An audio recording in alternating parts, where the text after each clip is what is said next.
people come in, I don't know. Okay. How's everyone doing, man? Good, good. Mateo, how It's you doing, good. man? It's awesome. How are you doing, Yeah, Mercer? pretty good, man. How's life? It's going very well. Yeah. Well, what's Yeah. new on the agenda? New on the agenda is I quit my last job and now I'm in a real estate agency. Oh shit, man. Yeah, What do you think about that? it's very, it's very new and it's very exciting. It's very new, Uh, very exciting. yeah, yeah, What's your approach? Like yeah. I have a very good team behind me, and my boss is very experienced and he's hmm younger than me, but he's hungry and he knows his shit. So it's hmm a very good person to have beside me to learn from and to experience hmm the real estate agent job firsthand. So yeah, I'm very grateful and it's very exciting. Yeah. Learning every day, experiencing every day what it means to be a real estate agent and all the knowledge that needs to put inside. So it's good. Yeah. I mean, real estate, it's a fantastic job, but it's like for me, I'd always have to think about like the future. So when I say the future, it's like, you might be having these runs in real estate where you're doing really good, but there's Yeah, yeah, always going to be lows. So you got to like plan out like, okay, if something does happen in the future, I have enough to make at least like a year or something. You just in case I'm kind of like more I'm more scared like that because it like if you yeah, don't have that money saved or you don't have things, then you got to start doing different things.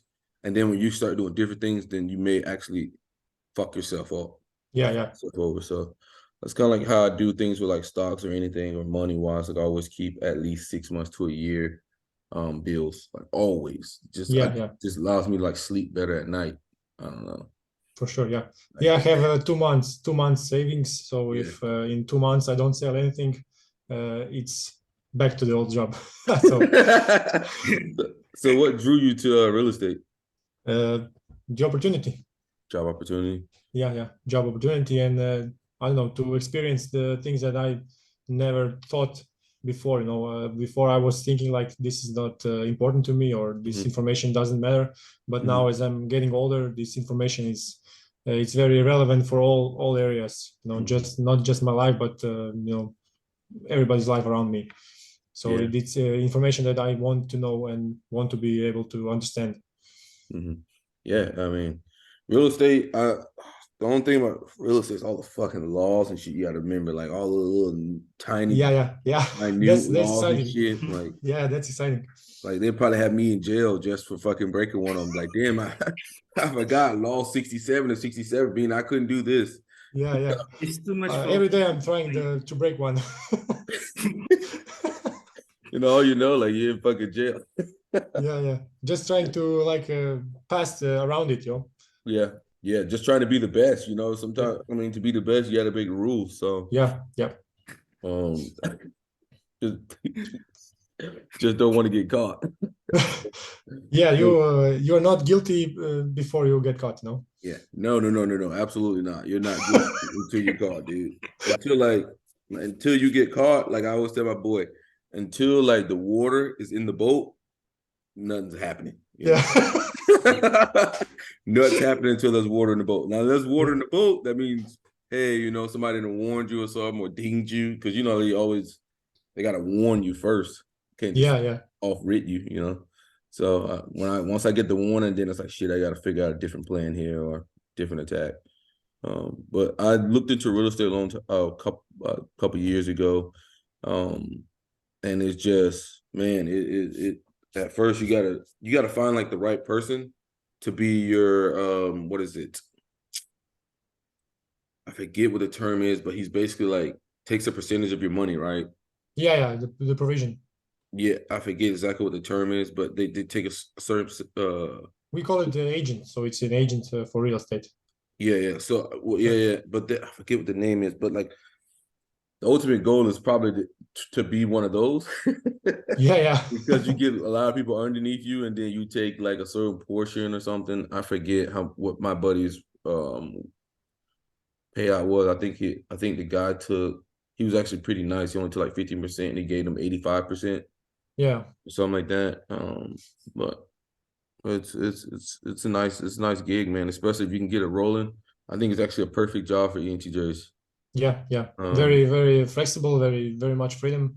hmm You don't have a boss. Like I do have a boss, like who runs the firm, but when hmm I'm independent and when I have some knowledge, I'm all alone. You know, you make your own decisions, you make your own clients, leads, you call, you introduce, you present. You know, it's all up to you. So if you want to work like 2 hours a day, you can work 2 hours. If you want to hmm work 12 hours a day, you can work 12. Yeah, So it's very, yeah, very much appealing to me in yeah, that sense. So yeah. You can find the most effective system to go about yeah, yeah, getting the most leads and stuff. I mean, my buddy when he first started, he was hitting every damn door, like he was yeah, hitting yeah, yeah. every That's door it. trying to sell. Cold calls, like 50 cold calls a day, like no hmm problem. Like you got So to have yeah, that willpower. yeah, yeah, Just stick it out and fucking yeah. The constant like all everybody like they don't accept, you know, your offer. So you have like 100 calls and 5 of them accept your offer. mhm. So you have to be putting in, you know, like Yeah. no thank you, but okay, thank you, bye, next call. So you can't be offended by it, you know, you cannot doubt yourself because of Mhm. the failed calls. You know, Mhm. you keep going. So Yeah, it's very, yeah, very, yeah, it's a very, numbers very game. NI dominant. Yeah. Yeah, and it's a numbers game. Always Yeah, remember that in your head, like that's always your approach.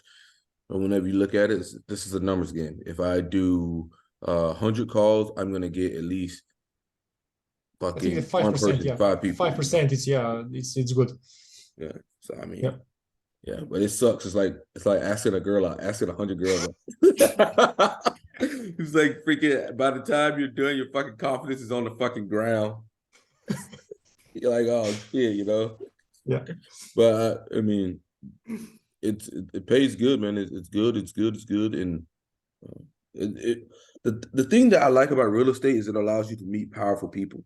Yes. Yeah. Yeah. That's what and that's the power of a lot of things. It's like it's not who you are, but it's like who you know.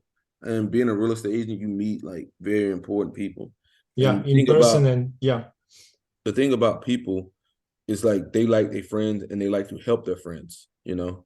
Yeah. So they're always like, or they may have like they may present you with something you would have never had the opportunity to be a part of. So Yeah. that's the Yeah. most amazing part about that. Yeah. The story goes, but the like this one guy from our firm, he called like 1,000 calls, and Mm-hmm. he got this one guy who he invited to for coffee, so we can they can talk, Mm-hmm. and this guy like um, really well presented himself, and this guy gave him like 10 properties, you know, to manage like this, you know. You just Mm-hmm. need to find this one golden goose, Yeah, and you're like you're stepping up your game, yeah, and everything will devolve around, you know. yeah. A whole life change just as Yeah, that. yeah, yeah, yeah, Mm. Yeah, yeah. yeah. Ali, how you doing, man? Dominic, how you doing? Doing good. How you been? How you doing, man? What's new for you, man? Absolutely nothing. Oh my God. You still investing? Still buying VOO? Index funds, yeah. Yeah, index funds. What do Just you think about have the fun. market, man? I haven't paid any attention to it. Never do you? No, it doesn't matter whether it's up or down. Like in the net run of 40 years or whatever, when I eventually cash in, I'll Yeah, be fine. I'll be able to early retire. That's the goal, and that's what I'm gonna get. I don't have that's to how stress about anything. fucking INTP motherfucker. Yeah, yeah. To be honest, I wish I had went that route, but it's just something about feeling that you're smarter than everybody else that that does attract me to stocks. But if I could go back, I would have went the Ali route. I mean, at least you're realizing this now rather than falling for the, what do you call it? Is it called the sunken logic fallacy, something like that? Or That I gotta basically make like, it. huh? Like you gotta, like you feel as though since you've lost, since you have to hit something because you haven't hit anything. Because Is you've that already invested your resources, in this case, your money, Mhm. and sometimes your time researching these things, and Mhm. your emotional investment too, stressing about like whether you made the right choices. Like Mhm. because you invested resources into it, like you have to see it like work out like positively, even if it's a sunken resource. Like the money's just like, the resources are spent, but you're trying to get something out of it. And so you're trying to Mhm. put even more time, even more money, even more resources into it, when you really should just divert and switch to the other strategy that would yield you more fruit. Does that make sense? Yeah, Yeah. 100%. Yeah. If I could go back, the only stock I would buy is Berkshire Hathaway. That's basically an ETF. So you're guaranteed to make a shitload of money with that. But oh, God, man, it's crazy because you start seeing all these possibilities, and you're just like, if I just buy Amazon, or like I would have just bought one mecha stock, like, and just been done with it. But I think the safest by far is Berkshire Hathaway because it's so heavily diversified, you can't lose your money.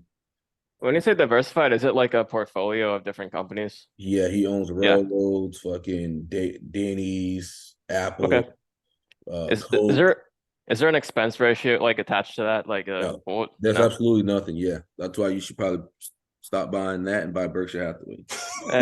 I'm doing the thing that's like tried and true. So like this has been working for decades for other Mhm. people. As Well, soon as you Berkshire do, Hathaway, I mean, people like, I mean, you can look into it, but like I said, he has so many companies in there. It's basically an ETF with no expenses.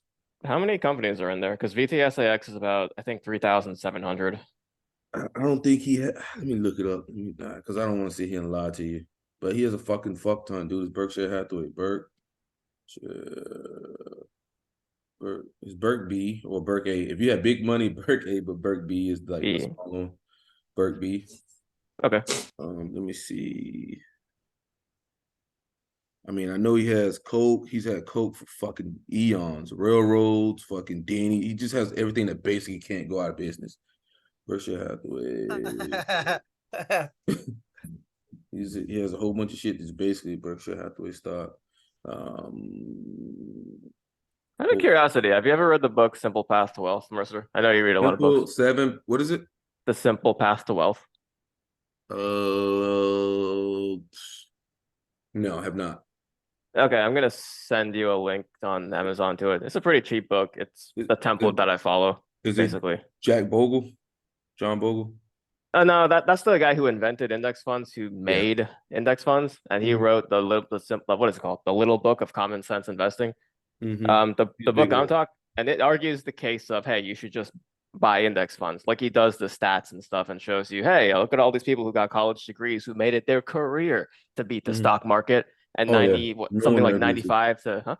No one ever beats it, man. No one ever beats the fucking. Not necessarily. I mean, according to the stocks, 95 to 97.5% of them don't beat the stock market in the long run over their whole lives, even if they spent their whole careers trying to do so. But the few that do beat it, it's kind of funny. Almost all of them, they made one or two lucky bets. Like maybe they bet on Google right before it blew up or something like that. And then outside of that, it's just been like net losses in comparison to the average. So it's not necessarily that no one beats the stock market, but they quote unquote found their golden goose. And that one fucking positive guess ended up like causing them in the net run to like beat the stock market, but it was just a completely lucky fluke. And that's the whole point of the book. It's like, hey, why are you trying to invest in other things besides index funds when it's like winning the lottery that you'll just like slightly beat it? Like Like, it's yeah, I mean, Yeah. and then if you do beat it, you don't beat it by much, and yeah. you like lose. Also, so the top of holdings is Bank of America, Apple, Coca-Cola, Kraft Heinz, Occidental Petroleum, American Express, Chevron, HP, New Holdings, Paramount Global. Yeah. That's interesting. I'm kind of curious what the holdings of VTSAX are. I know it's 3,700 companies, but I think it's proportional based on the size of the companies. So even though it's 3,700 companies, literally 5% of it is just straight Apple stocks, for example. Well, that's what Warren Buffett has a shitload of Apple in there, Yeah, but yeah. they just, I mean, just slow and steady. Sometimes it depends on the market, man, because like the last like 20 years, the market was just blowing the fuck up. Yeah. Like the last 15 years is like blowing the fuck up. So if you went slow route, you just got laughed at by everybody else because their money was going crazy. Um, Yeah, but then it crashes and then they start panic selling, committing. Oh, not, I'm not gonna say that part, but like, it's fine. Like I have my goal. I'm not super greedy. I'm just like I wanna see a net growth so that when I'm too old to work, I don't have to work anymore. Yeah, It's a yeah. very That's my problem. Greedy as fuck. Greedy as fuck, dude. Like greedy is like I want everything, dude. I want it all. Like y'all just I don't know, greedy as fuck. I ain't even gonna sit here and lie. But I respect the honesty at least. yeah, yeah. I mean, but you know, greed leads people to a lot of foolish decisions. Yeah, it can Yeah, blind you. yeah. But I think overall, like I think what's the statistics? Like 54% of people aren't invested in the stock market or something. I think you'll do Yeah, better than most of those people, just even if you do stocks. And also like your brain, it changes the way your brain, to me, is wired. I believe it. Because once I started buying stocks, my brain started looking at the world totally different. It just started seeing the world as, okay, this is a company that's running this. Instead of like me purchasing things, it was like it like took me kind of off.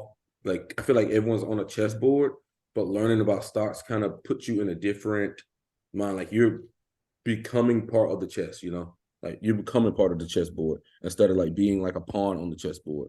And slowly but surely you can kind of like work out of it, you know, with the more acquisitions like real estate, stuff like that, starting your own business, um, you know, stocks. It's interesting you mentioned that because if you see it as a chessboard, then who's on the other end of it that you're trying to defeat?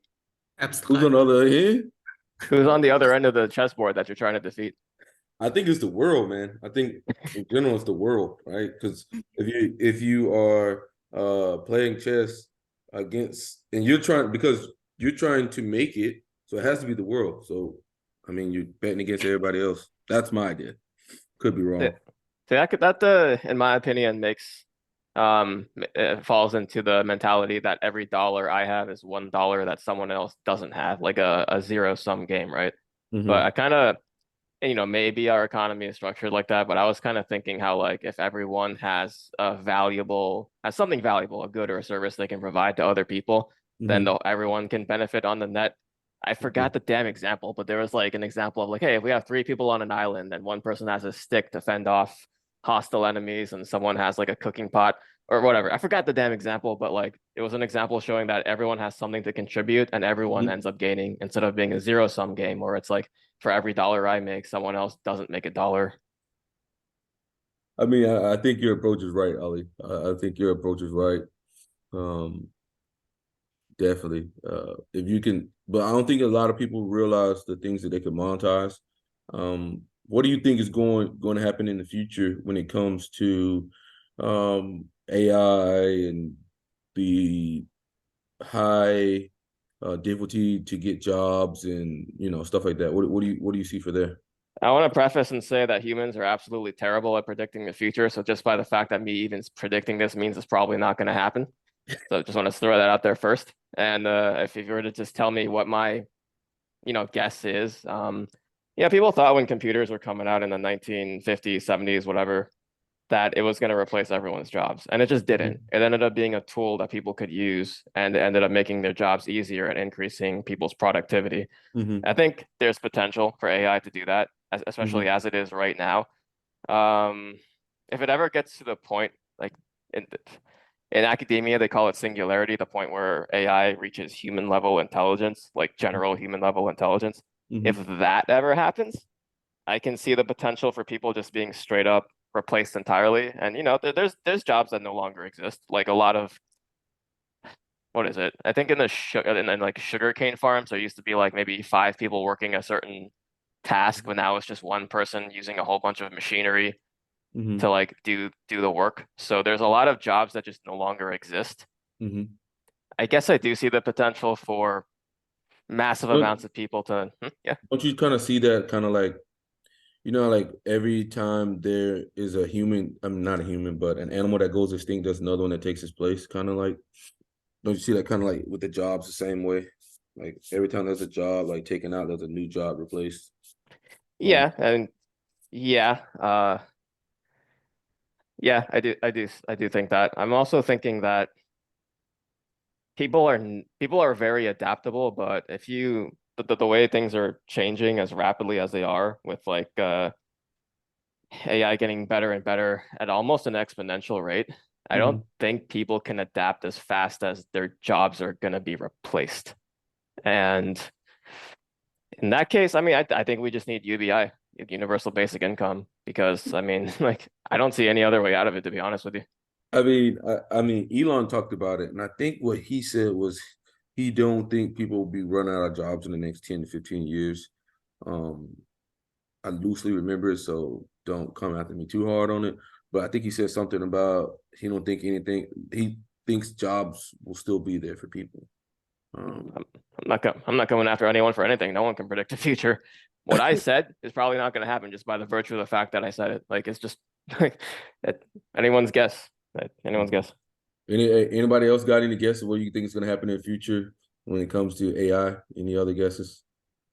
It will be a tool, but I don't think it will replace anything. So a tool is already a tool at my job. They replace ChatGPT or some stuff like that. It's already put some stuff to help us to work on it. So I think it will become a tool. A tool. Yeah, it will replace people, but it's not. It's more of the do the same thing over and over again.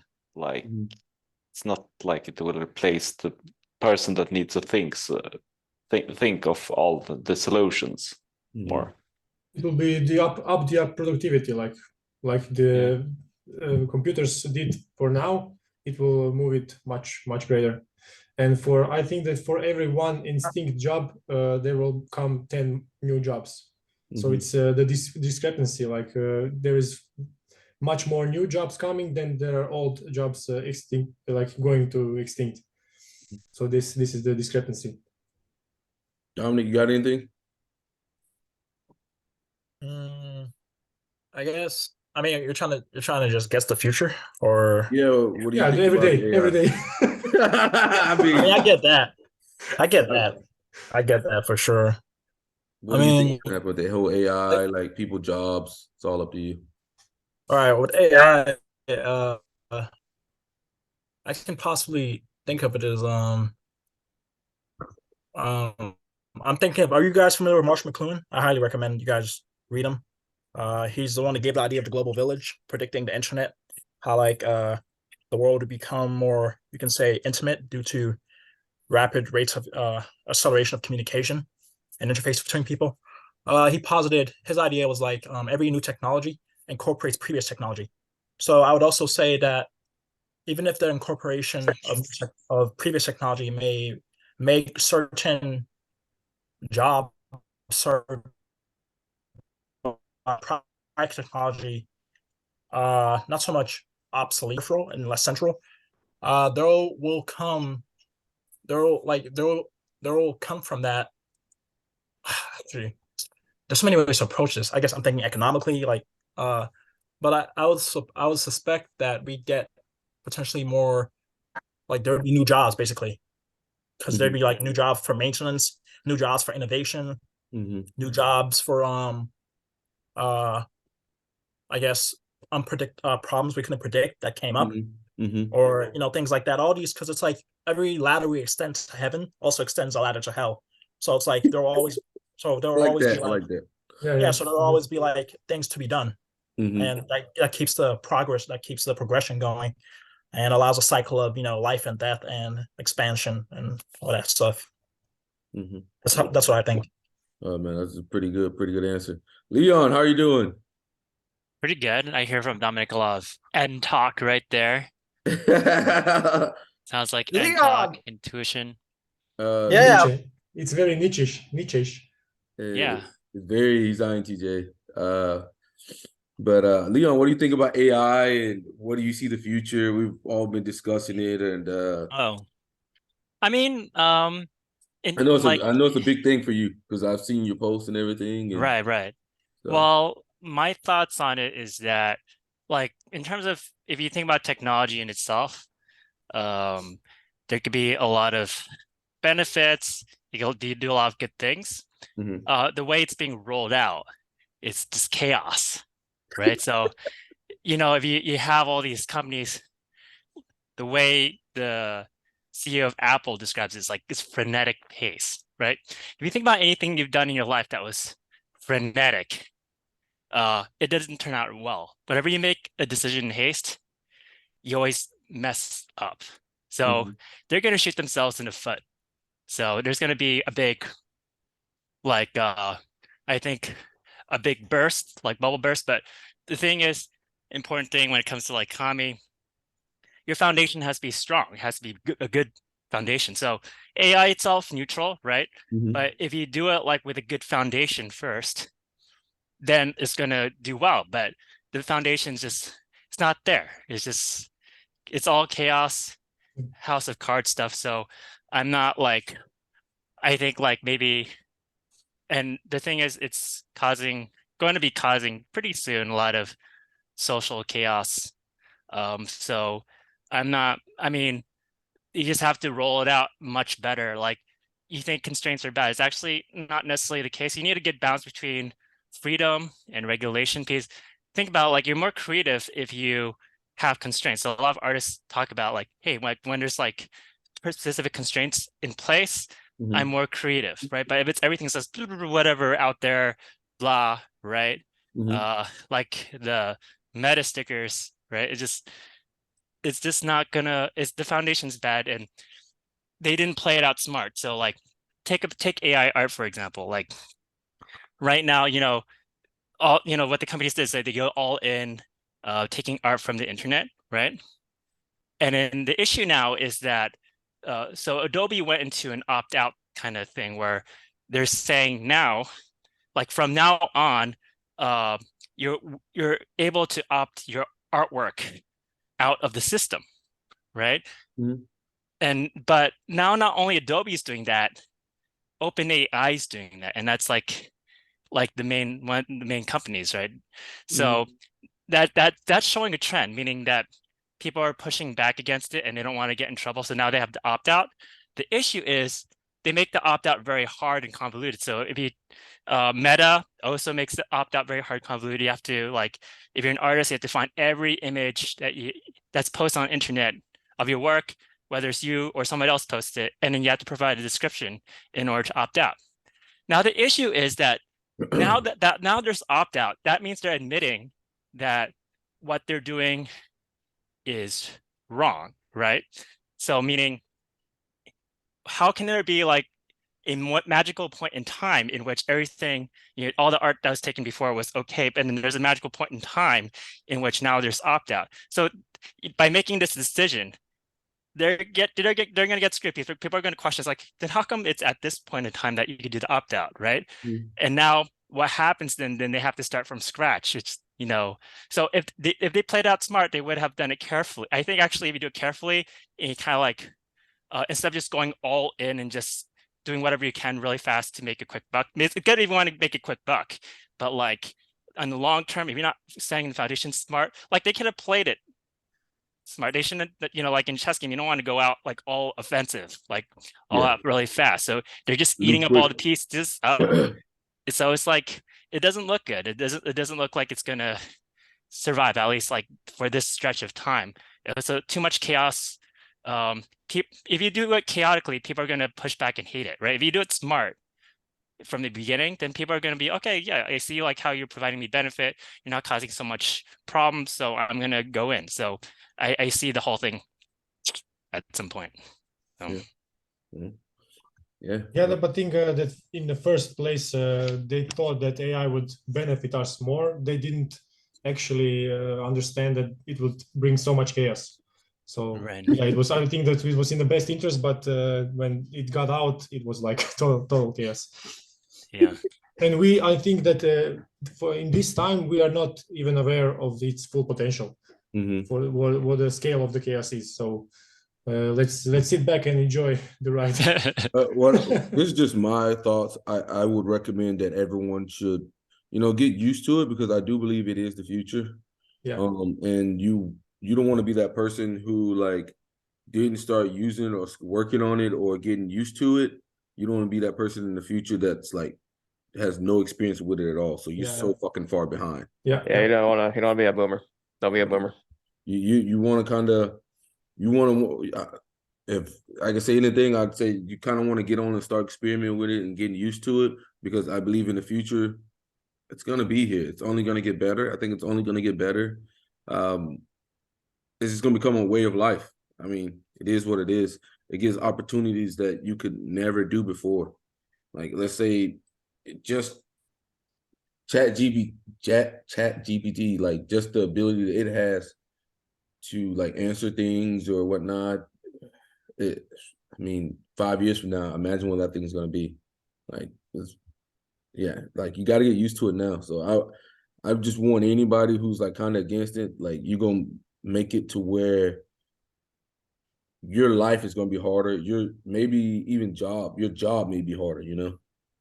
So Yeah, I completely agree with you, because like when it comes to computers coming out, millennials and Gen Z are the ones who sort of grew up with it and know how to use it like in a skillful way. But to this day, it's been 10 years. I still can't get my dad to understand what a browser tab is.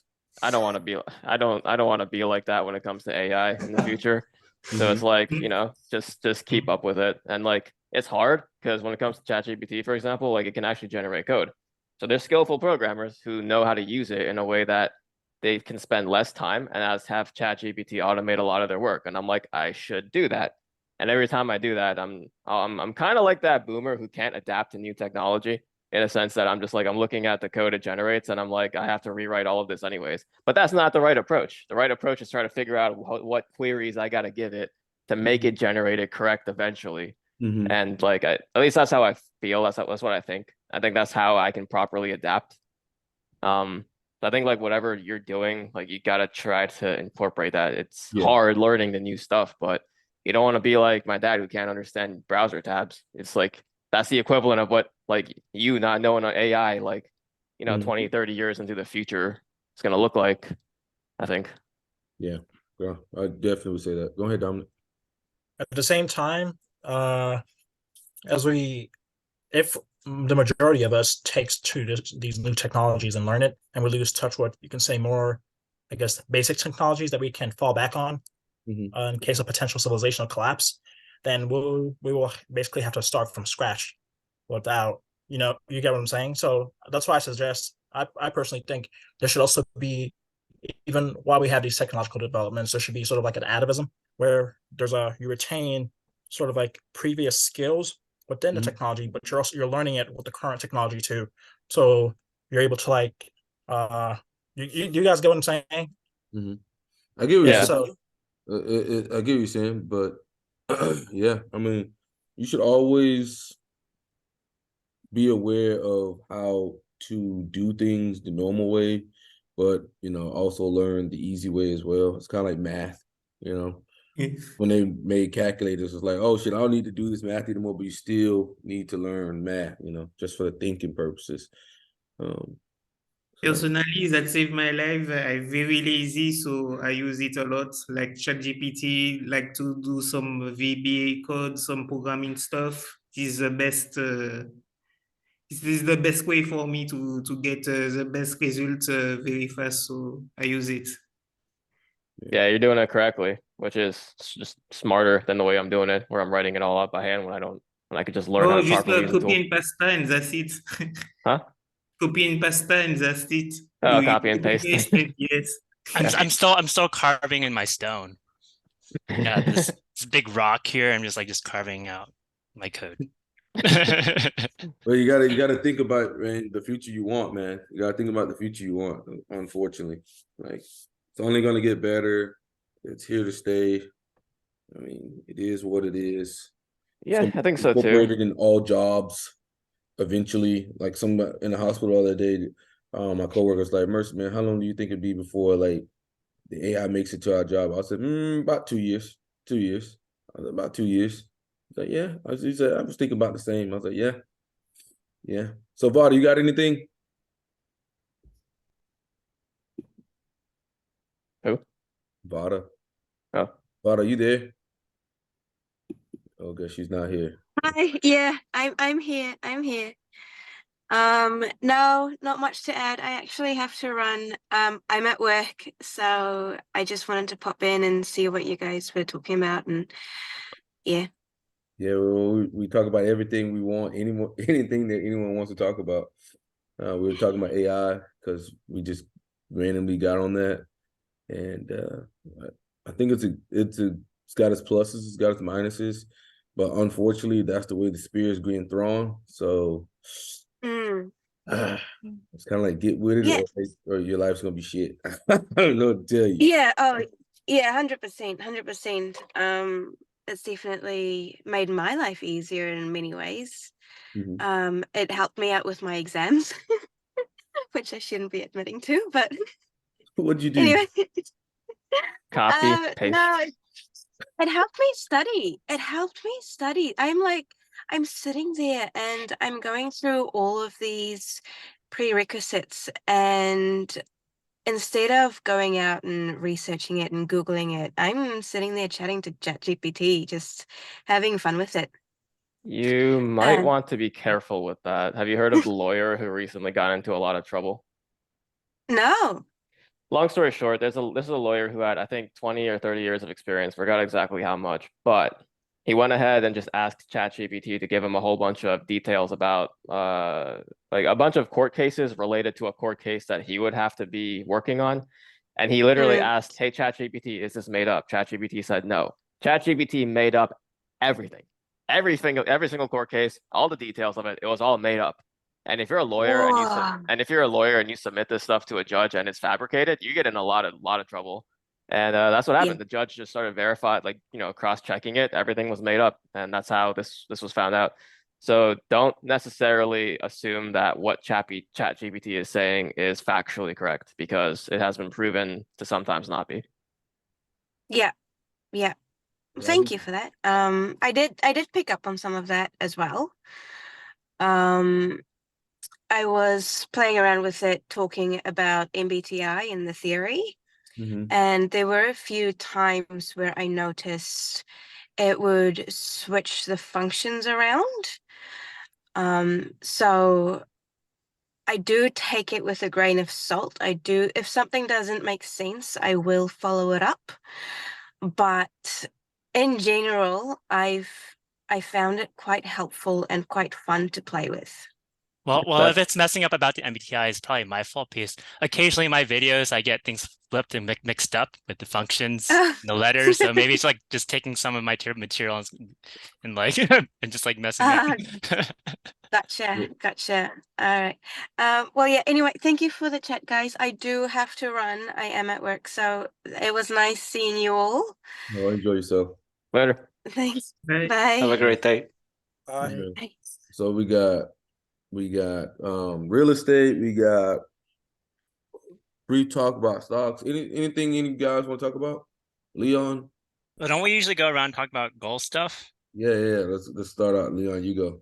Yeah. So well, dating wise, like every week I'm going out and talking to like a girl. Like, Oh so shit, Leon. yeah, so how's that going? like it's good. I also incorporate some things he said. So like the spin around, and also asking about personality. Oh, shit, I forgot that. So it's kind of, yeah. You stole my shit, huh? Stealing your moves. I've been lately I've been learning from my ENTP friend. And I found his little system, and Kevin, man, you guys are something else, but I call it the lie. What is it? Lie, connect, validate, and then buy. And it works for him every time we go to bars. Like he lies. I call it lie, but he's just casting a net with NE to find out something that he can connect to. And once he connects to that, then he validates their feelings, and then he buys them a drink or something. And it works like almost every time. I'm like, Kyle, I'm stealing your method. He's the ENTP. But I call it lie just to fuck with him. Just to fuck with him. But I do think ENTPs are probably the most manipulative of all the types. I don't care what anyone says. For sure. Kyle is so good at it. It's ridiculous. Like his aim at like the way that he just knows how to just, like he says, like you got to know what people want. You just tell people what they want to hear. I'm like, what? He's like, you tell people what they want to hear. And I'm like, dude, you're an NE user. NE users are good at that. NI users aren't good at that.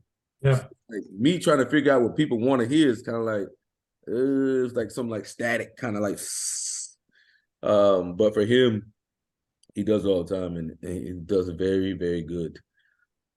So remember that, Leon. Tell people what they I want. don't think it may not be a good long-term strategy. Maybe a short-term strategy. I think What else do you need? I believe in like good foundation. So like if you get like your foundations correct, like it'll help in long term. But yeah, you still have to be savvy and smart, right? Yeah. But like the foundations. I mean, that might work like short term, but like if it like gets more inward, like it becomes like more, then it's kind of like going to be building bad habits. Yeah. Right? I mean, Kyle tells me this: all communication is manipulation. That's You know, I was literally just thinking Yeah. about that. Yeah, Like what he's yeah. doing is definitely manipulation, but all forms of communication involve you trying to, like, you know, you're wanting to get a certain response from someone. So I guess technically, yeah, I guess he's right. Yeah, I mean, I've just been watching him because it works, and I'm like, how the fuck this motherfucker? But he's an ENTP, so it's kind of hard. And these guys, he can just talk for forever, and I'm just like, dude, I run out of things to say within 5 minutes. You know, I'm not informative, so it's like I'm bullet point. It's over. Like I'm done. I'm ready to move on. And he's just chatting it up. I'm like, yeah.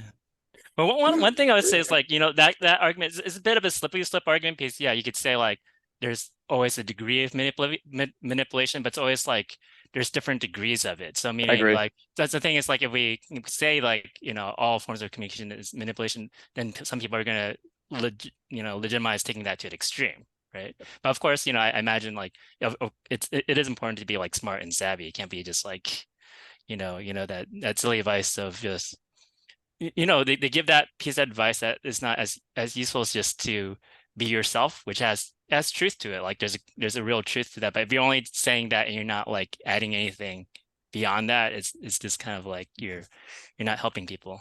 Well, like I think that's its own form of harm if you're not like helping people to be smart and savvy about things. You got to remember, ENTPs really don't have a lot of FI tricks.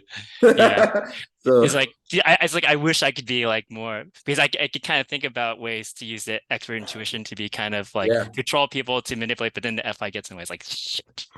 For me, it's almost like he knows how to, like if you had water, he knows how to like push people here, that pushes them there, and then pushes them there, and then pushes them there, and then he gets what he wants.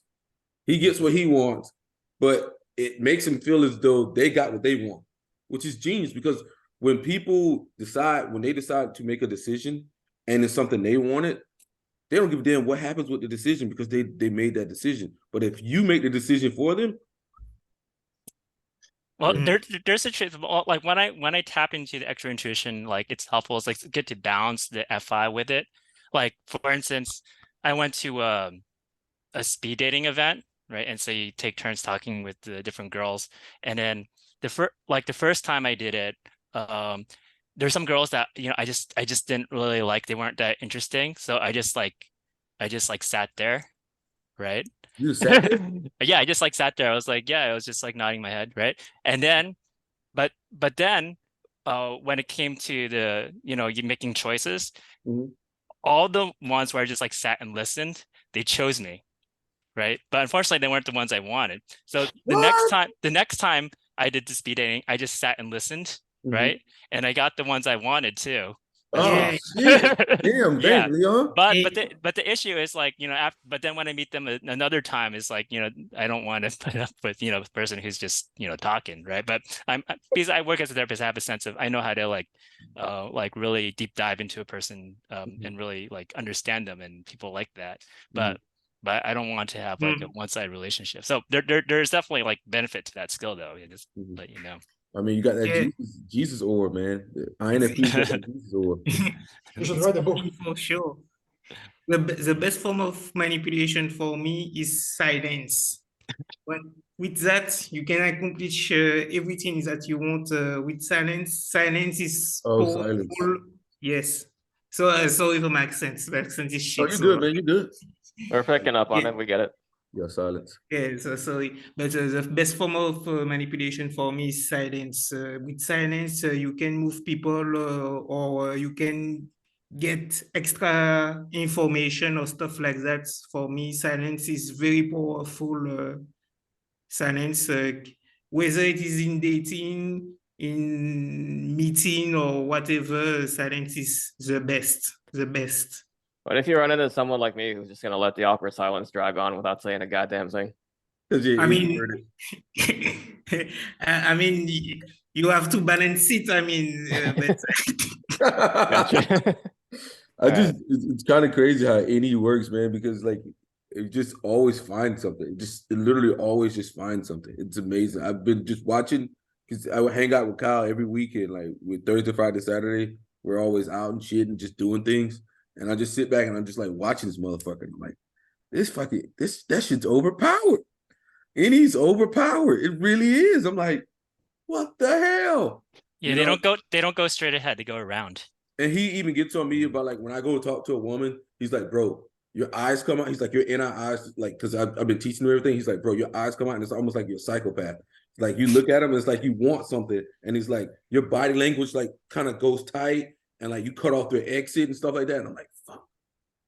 He's like, bro, you always got to give someone like an exit, like because you know ENTPs just always want to give someone an exit. But my eyes just see something and it wants it, and it's like I just go for it. But he's like, yeah, bro, you don't want to do that. You know, he's always like he's kind of like always like hitting me like pop pop. You know, like you can't do that, you can't do this. I'm like, fuck, man. yeah, very, very worldly in the choice of the world. Like if you messed up, you can get out very fast. So Yeah, that's what he always says too. He always has like yeah, escape route. Yeah, Yeah, but yeah. you have the other half of the equation, so it's always like yin yang, right? You Mhm. want to like have the confidence, but you always have to mix it with something that's like a yin energy, right? Kind of like as you said, like give an exit too. Yeah, but I'm so used to like I just don't give motherfuckers exit. Montel, do you do the same thing? It's like Yeah. it's like square. He's like, bro, you squaring them up. But I'm like, that shit's always worked for me, you know, but it doesn't work as well as his method. I'm like, fuck, man. So you moved to the girl like a train. Yeah. Like I just it's kind of like I don't know, man. It's just it's kind of it's just I just see it For and I'm like, me, for me, I have to be very worldly, like very worldly, and I would say like I have to be a kind of disinterested, like I don't need you or whatever, so I don't mind if you are rejected me. So yeah, like yeah. I don't mind, I don't care. So yeah. Yeah, it was crazy. Like he even like I don't know, man. He just knows like the perfect way to just move himself because he has the FE2. So he can just read when like things aren't going well. And he's like, I could just read them. And I'm like, bro, I can't read shit. I can't read shit. He's like, he's like, yo, that person's pissed off or this person's mad or like that person wants to get out of the situation. He's like, bro, you can't read that? I'm like, no, man, what the fuck you talking about? How the fuck you know this? You know? I don't know. I don't know. Sometimes when just I don't know if it is intuition that kick in, but I just feel it That's what he like a said. sensation or something like that. Like I feel like they are mad or some. I don't know how to explain it, man. It's very strange. Like I don't read people, but I feel their energy or something like that. Do you mean like if It's really someone's strange. Do you mean like if someone's mad, it almost feels like, I don't know, Like your body temperature is getting warmer? Like you literally like feel it like that? like no, not in that sense. I would say like their madness fills the room or something, some stuff like that. Like I just feel it. I don't know how to explain it. Okay. Like Yeah. I'm like, bro, I don't feel shit. Like, Kyle, what the fuck you talking about? It's like, bro, you can't see that. I'm like, nah, bro, what are you talking about? Like, I'm like, God damn. It's tough. It's growing pains for me, but we're gonna get better in the long term from this bullshit. You know, but right now, I'm getting literally. It's like, oh shit. Well, you know, he's like, well, bro, you sometimes you want to turn your body this way if the person's facing this way, so they always feel like they have an exit. And he's like, okay, you got to start reading these micro expressions. I'm like, what the fuck you talking about, man? Like, you know, the part of me is like, I don't give a fuck. It's like, god damn. It's like, I think You you have have to only convince your super ego some stuff like this. yeah, no. You have only one question. Are you interested or not? Let's make it quick. Yeah, it's like, Right to the point. yeah. Stop wasting time, man. That's how I feel too, but it's like, god damn, man. It's just like, but Leon, how's your day going? It's been good. Now, what type are you, Kevin? ENTP according to Mercer. Oh, there we go. I would say so. So yeah. Yeah, And for Wing 5, you say like last time, but I'm trying to move out to a 3, like to achieve more, to complete more, Yeah. get more stuff done, because being a 5 is complicated sometimes. Yeah. Too much analysis, or too much analysis paralysis or stuff like that. So I think I will have to move to Wing 3 to achieve more, to get more stuff done. So yeah, I'll say this. Yeah, go for it, man. We're gonna be you fucking TP. I is an effing fucking child. God damn, I hate those motherfuckers. Go ahead, finish, Leo. What you? Yeah, let's see. Well, I think yeah, musically, I mean, I'm singing better right now. That's good. I just like I kind of have I like to integrate different areas of my life. So when I'm learning one thing, it teaches me another one. It could be like an expert intuition, like Seeing the patterns. cross pollination kind of thinking, when you could kind of draw parallels, because the learning principles of everything are very similar to one another. So I could just kind of see like what energy am I not doing enough of, and one of that is like consistency, right? But like if I consistently sing, I do better, right? And then I carry that to other areas of my life. It's kind of funny. I went to Peru for 3 months, and I only practiced Spanish. And when it came out of it, my Chinese immediately got better. Really? Yes. Yeah. So it's like, so people often think you have to just like specialize and get better. But the thing is, like, if you're not learning something else, sometimes even specializing could be limiting. You could have like a paradigm shift in what you're learning by learning something else. I think it's just because, like, you know, going to Peru, it's just like built a lot of confidence and just like trying to speak and just think in terms of how to communicate in a foreign language, and so that transfers over to Chinese too. I think sometimes when I'm learning something else, when I come back to something that's old, those principles kind of translate over, and I might see something I didn't see before, or like I may notice more things inside of that, and then that makes that better. Right. That makes sense. Well, I have a question for all you, because well, the dating scene I'm in is New York City, so it's a tough one, right? It's a tough scene. Yeah. I would imagine that it's like a larger number of people, so it's. But the thing is that even though it's a larger number of people, everyone's trying to find the best jam. So they're more picky? Is that the thing? Yeah, they're more picky. There's other things like even though there's more people, it's kind of harder to meet the same person again, right? Kind of like, so if you want to like build rapport over time, so like my strength would be to build rapport with another person, right? But that works more like in a small town vibe, right? That like city vibe, you got to be more extroverted. You have to be more like impressive upon first look, right? So that's so INFPs tend not to be like that, right? So that exercise like different muscles, right? So but what I do is like you usually, like back in school, you just like build a connection with someone over time. And you know, girls take a while to kind of decide if they like you or not, and you know, they could, right? But right now it's like you meet someone once, you might not be able to meet them again. So when I meet them, just like right now, the strategy is like, if I feel like, oh, I think I could connect with this person, then I just shoot a text like asking them out, right? So that's basically what I'm doing now. But maybe I want to hear other people's thoughts, because you know, I'm just like playing around, like kind of like seeing what works. Basically. Okay, so I think the best strategy, if you want to meet someone, is now no longer to go for the number, but to go for like Instagram and things like that, because that allows you to see their life and allows them to see your life, and they can become more interested. But oh, I didn't know Leon was doing this. Or I didn't know Leon was doing that. Oh, I'm interested in Leon now. You know. But if you get a number, they never see anything that you're doing or anything in your life. So now, like, age is moving to like getting like Instagram and stuff like that, and you kind of want to post here and there to show that you do have a life, right? Do an interesting thing, and then I have to keep remembering to do that, because I do like a lot of things, but like I mainly post like my writing, which is good, because you know that they might find that interesting. But just post like things that you're doing, like, oh, I'm eating at this restaurant, or I'm doing this. Like, people want to see people doing interesting things. You know, that's the new age. So Yeah.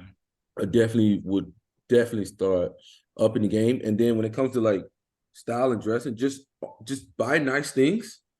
And no matter if you only have nice things, that means you only wear nice things. Right. You know, take some time, get some nice tennis shoes. You wear them to sleep. You wear them when you're mowing the lawn too. Yes. Doesn't matter. Yes, yes, yes. Yeah. When you go to the gym, and nowadays you gotta go to the gym. Unfortunately, like I don't care how hard it is or like how mad it makes you, but you gotta at least go at least. I'm gonna tell you the truth. 5 days a week. Okay, I need 5 days a week. You can go for an hour, but 5 days a week. Yeah. Well, yeah, I'm recently been going to the gym. But like I'm going by there's like a method for people who are like ectomorphic or they're hard gainers, right? So you need a lot of recovery time, at least according to what I read, right? And then like when you but when you go to the gym, you need to kind of like really max it, if that makes sense. Like that's what really builds the muscle. When you say max it, do you specifically mean hitting your 0 reps in reserve, like failure? I don't know the lingo so much, but like you have to put on the heavier weight. Like it has to like really cause a bit of a strain. Progressive overload. Right? Yeah. My thing would be that's it. Yeah. Just go to the gym. I mean, I wouldn't look at all of that stuff because they try to overcomplicate things. And the truth of the matter is that you have to go to the gym. Be consistent. You have to work out. Like no matter what it is, you take your protein and stuff like that. Highly recommend creatine and stuff like that. But as a result of that, like you become more confident in who you are. And that's gonna help you like and also like when you're in the gym, you meet other people and those people might help you with other things, or you might meet a girl in there as well.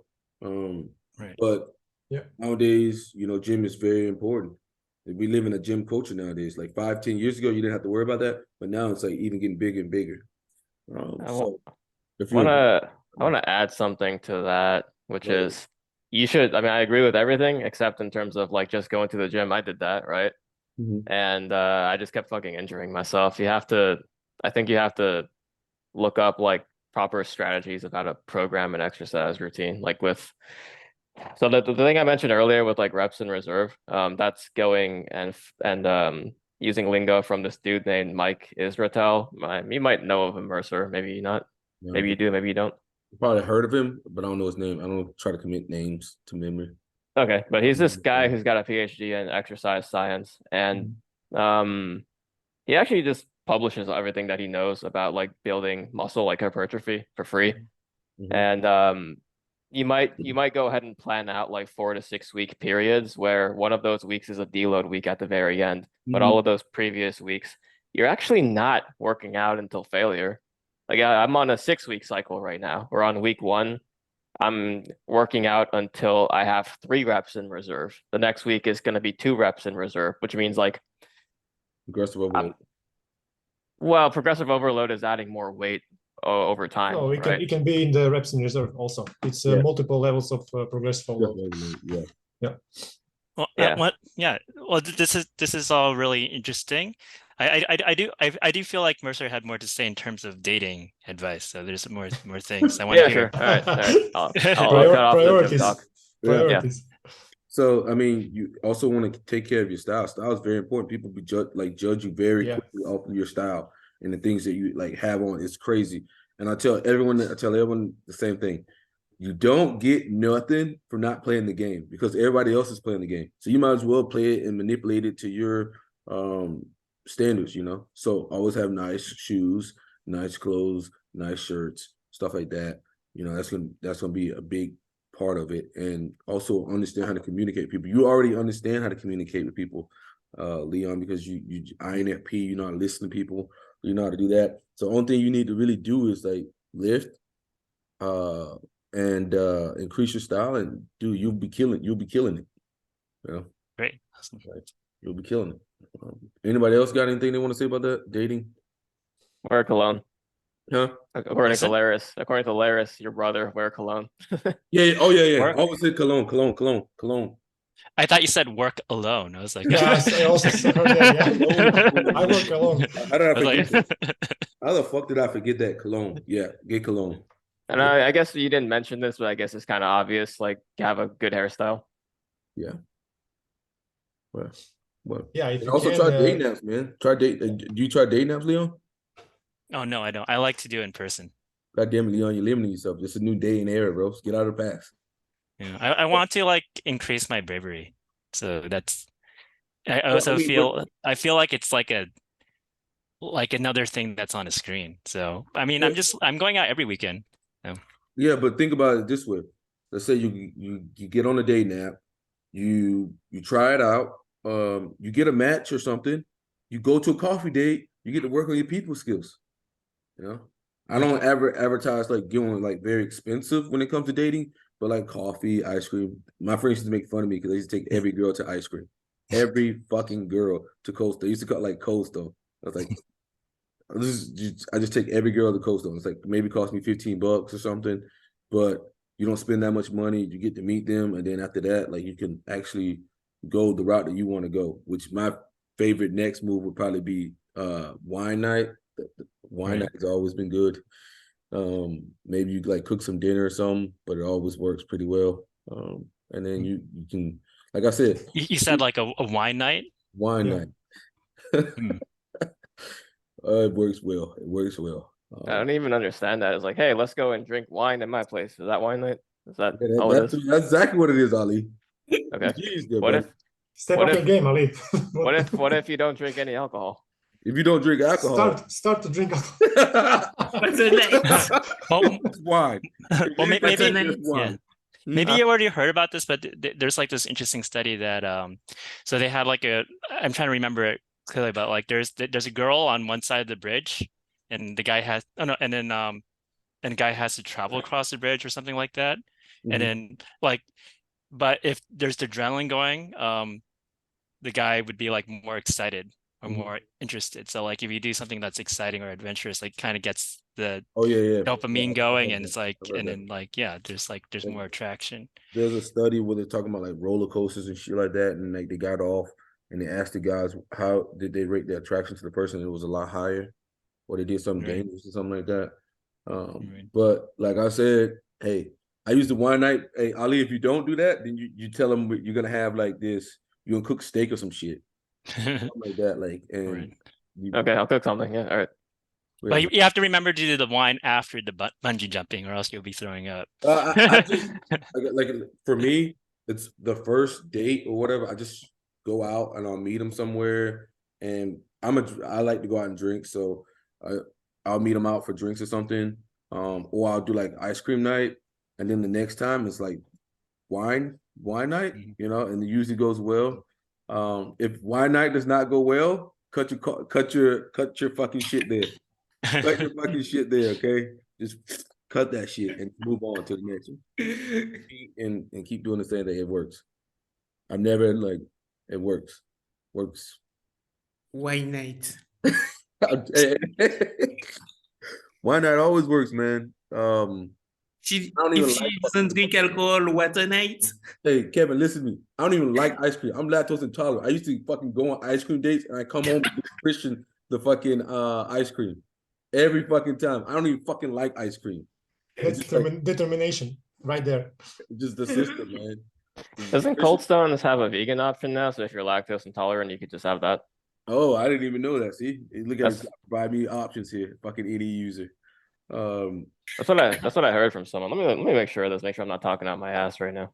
Yeah, I used to do that all the time. I used to. Well, go ahead. So like the first time you meet a woman, you basically want to just show her that you're not a psychopath. That's literally how I think about it. You are. But you are. You literally want to show them that you're not a fucking psychopath. Like, oh. So don't eat lactose-free ice cream. Huh? So don't eat lactose-free ice cream. Yeah. That's the first thing about psychopaths. I guess I'm a psychopath because I'm never. There's no chance in hell I'm gonna have dairy ice cream. I'll tell you that. Yeah, that's a one minus. So it's just that's the first thing how I see it. It's like you're showing them that you're not a psychopath and you're actually cool and interesting. That's literally it. Then the next night, it's always my wine night. Wine night works. I don't smoke, so I can't do the smoking shit. So the next one's always wine. If I smoked, holy shit. That's usually like one of my killers because a lot of people nowadays smoke. You know, that's one of the big things they like smoking. I'm like, I'm never gonna smoke. I've already made that decision in my life. I'm never gonna smoke. So I guess I'm just really boring. I don't smoke. I don't drink. I'm like all about longevity. So I'm like exercising, eating right, 100% plant-based vegan. Like I'm just a boring fucking person. Let's be real. You can make that cool. Like that could be your brand. You're like you're very health conscious. yeah, Okay. but I think girls are actually really attracted if you like present it that Yeah, way. that's very popular right now. Oh, it is? Thank Yeah. God. Okay, cool. Yeah. I don't have to do wine night. hey, wine night is I love wine. I respect it, Mercer. It's just not my thing. Trade That's all it marketing. The is. vegan night. Yeah, trade market. You just cook something, you know, like let's Yeah, say that's cool. you learned a vegan dish or something. Now you want to show them a vegan dish or something, and it works. I mean, I remember when COVID first hit, and everybody was like so sad that COVID had just hit. And when I thought about it, I said, "This is an opportunity." I was like, I no longer have to take a girl to a restaurant anymore. Boom! It was tacos, steak, everything. First night, worked like a fucking charm. I just thought of like, man, now I don't have to take them to a restaurant. I don't have to prove that I'm not a murderer. They're just gonna come over here or they're not. Their options are gone. I was thinking, oh, less options. It's wonderful. NI is a wonderful thing. Less options. Wait, can you tell me how NI works in that regards? Less options of what? So NI is always refining down. NI is always opening up. Yeah. Right. So NI is always thinking about less choices, taking away choices. If you're around a person who's always taking away your choices, they're usually a very strong NI user. Like Kyle will come over and he'll present me. He'll pull out 3 fucking shirts, bro. Which shirt you think I should wear? I'm like, that one. And he'll be like, okay, perfect. You know, like that's how NI is. Like it's that one. Okay, that one. But he's always like multiple options. I'm an options guy. Mm-hmm. Like I'm an option. Like you're an options guy. Well, not as much as like Kevin would be or whatnot because he's an NE dom. You know. Yeah. What do you think about cold approaching? Because I feel like I'm more comfortable like if it's like a social setting to talk with a girl, like it's like some sort of like social event, but I was thinking about like just actually like in the subway, like sometimes I just like look over at a girl and she'll actually look back over, but then I just like kind of chicken out. I think if you look over there and you make the contact, you got to do it. You have to do it. I see. I get frozen up sometimes and I talk myself out of it, but a lot of times afterwards, I feel so much better. Even if they tell me no, even if they say they have a boyfriend or whatever, I feel so much better that I went and actually did it. And You initiated, I got over like the fear or like the results or whatever. Like, and that's kind of like a muscle, and over time you get better and better. Right. I think you gotta start online dating, Leon. You have to try it, man. It's because that's part of the future. You know, less people are doing the online thing. I feel like by doing it in Online, person, but you kind of like stand out. Huh? He's like because I feel like you know, I don't know, but like I've done like a rejection challenge before, like just like so someone told me to get like 3 rejections a day. So I did it. So I actually like, you know, like in some ways still saw someone I just like went up, right? But like now I have like more of a strategy. Like, you know, you kind of like look over first to kind of gauge a bit, and then some like they definitely like show interests, right? But then that's when I chicken out. But I used to just be able to because like when I do that, then I start to get into my comfort zone. But think about the online, like you jumping past all of that. And you're just like, yeah, I mean it's easy, interested in you. And it's easier and worse because it's like a lot. It's easier, but you don't get you won't get the quality of girl that you really want, but you will still build experience. And experience. I mean, I do that by attending the speed dating events. So they're kind of like usually kind of they're okay girls, better than like average like with the online experience, but still like So I do that like regularly. You know, how do have these speed dating shits? What the fuck is that shit at for me? Big dollar being that motherfucker. Boy, he's talking ass. They have to tell him to shut up. But they have this speed dating every week or something? I'm doing it like I'm doing it once a month. Once a month? Yes. Like, how's that play out? Well, I told you about it. Like I'm getting better. Like each time, No, I'm saying like numbers you go. just like Yeah. sit down at a table and then like freaking have a timer. It's like 2 minutes or something. Yeah, it's like 5 minutes talking to each person, right? But like I get, so I just know everyone's gonna do the same questions over, so I make sure to do it different. So everyone's gonna ask close-ended questions. Everyone's gonna do the, boring information exchange, like where are you from, blah blah blah blah, and nobody remembers that stuff. I just get right to what you like to do. And then if they kind of pause, because sometimes it's a hard question, it's like, and then I just mention random examples, like I do like watching Netflix, blah blah blah, but like that gets more into their heart, like what they care about. So it makes a difference. Yeah. So when I went into like their passions, like what do you like to do, and I relate it back to like how like my interests are similar, it works well. Yeah. But like most of the time, I think that's why I like with speeding, I've been doing better, and I think like the other guys may not so much, because they're just like doing information exchange. Yeah, I they think think the like best me. question you can ask is about asking about someone childhood.